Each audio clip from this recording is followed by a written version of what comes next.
Muchas veces lo que simboliza el ronquido es avisarle al otro que ya estoy dormido.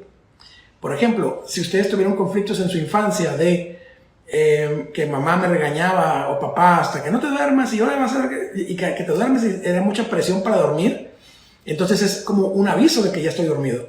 Entonces aquí hay mucho tema en donde nosotros pudiésemos tener un origen relacionado con la infancia.